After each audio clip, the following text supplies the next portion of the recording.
के इतिहास को समेटने वाला शहर दिल्ली।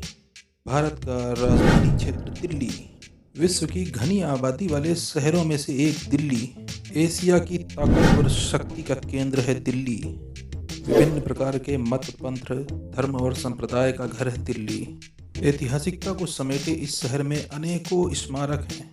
तो ऐसे ही एक स्मारक की जानकारी आपको देंगे। दोस्तों, दिल्ली के लोटस टेम्पल को तो आपने देखा ही होगा, लाइव ना सही फोटोज और वीडियोस में कहीं ना कहीं आपने ज़रूर देखा होगा, लेकिन यह आपको बिल्कुल भी नहीं पता होगा कि यह टेम्पल बहाई धर्म का है, ना कि हिंदू धर्म का। जी हाँ, यह बहाई धर्म क्या है, कहाँ का है।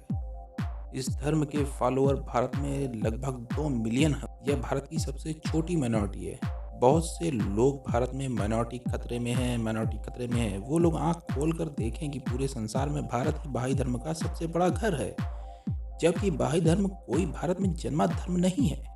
यह मिडिल ईस्ट में इस्लाम के बीच में जन्मा था। बहाउल्लाह जी ने इराक में इसकी नींव रखी थी, लेकिन इस्लामिक ऑटोमन एम्पायर ने काफी घोषित करते हुए बहाउल्लाह जी को परिवार सहित बंदी बना लिया था। लेकिन जब ब्रिटिश सेना हाइफा को आज़ाद कराने गई, तब भारतीय सेना ने अद्भुत कौशल से बहाउल्लाह जी के बेटे अब्दुल्ला वहा को इस्लामी ऑटोमन के चंगुल से छुड़ाकर इस धर्म को बचाया था।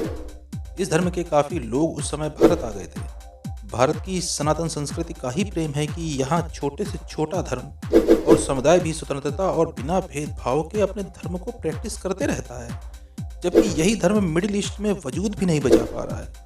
भारतीय माइनॉरिटी पर अत्याचार उत्पीड़न की बातें मीडिया में नेताओं, पत्रकारों, समाज के विशेष बुद्धिजीवियों एवं विदेशी प्रोपेगेंडाधारियों द्वारा कही और बोली जाती हैं। इससे पूरे देश की इमेज पर बट्टा लगता है। मानवाधिकार के नाम पर ही सही, लेकिन देश को बदनाम करने की साजिशें होती हैं, अंदर और बाहर दोनों तरफ से। लेकिन देश के अंदर के प्रोपेगेंडिस्टों को इससे क्या ही लेना देना। देश जाए तो जाए, लेकिन अपना और अपने परिवार का स्टेटस तो बना रहना चाहिए ना। भले ही थोड़े से जनसमूह के बीच में, लेकिन स्टेटस तो बना रहना चाहिए। लेकिन दूसरी तरफ हकीकत क्या है, ये जानने वाली चीज़ है। अगर बात करें माइनॉरिटीज़ की, तो यह देश विश्व की हर माइनॉरिटीज़ का सबसे सेफ हाउस है। चलिए फिर से एक बार हम अपने टॉपिक लोटस टेम्पल पर आते हैं। लोटस टेम्पल यानी कि कमल मंदिर भारत की राजधानी दिल्ली के नेहरू प्लेस के पास कालका जी मंदिर के समीप स्थित यह एक उपासना स्थल है जो बहाई धर्म का है। ईरानी धर्म संस्थापक बहाउल्लाह जी के अनुयायियों ने इसकी स्थापना की है। यह अपने आप में एक अनूठा मंदिर है। यहाँ ना तो कोई मूर्ति है और ना ही किसी प्रकार का कोई धार्मिक कर्मकांड ही किया जाता है। इसके विपरीत यहाँ पर विभिन्न धर्मों में संबंधित विभिन्न पवित्र लेख पढ़े जाते हैं। इस कमल मंदिर में प्रतिदिन देश और विदेश से लगभग 8 से 10 हज़ार के आसपास तक पर्यटक आते हैं। यहाँ सभी पर्यटकों को बहाई धर्म का परिचय दिया जाता है। यहाँ का शांत वातावरण प्रार्थना और ध्यान के लिए सहायक है। वर्थ आइडिया के अनुसार मंदिर की कुल संपत्ति लगभग 3000 करोड़ के आसपास है। यह भारत का 20वां सबसे अमीर मंदिर है। मंदिर का उद्घाटन 24 दिसंबर 1986 को हुआ था, लेकिन आम जनता के लिए यह मंदिर 1 जनवरी 1987 को खोला गया था।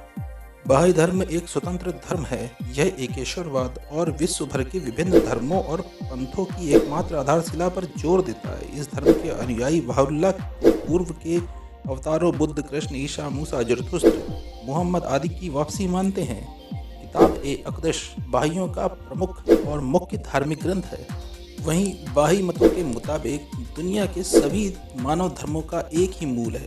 इनके अनुसार कई लोगों ने ईश्वर का संदेश इंसानों तक पहुंचाने के लिए नए नए धर्मों, मतों को प्रतिपादित किया था। दोस्तों, धन्यवाद। आते हैं फिर एक नई जानकारी के साथ।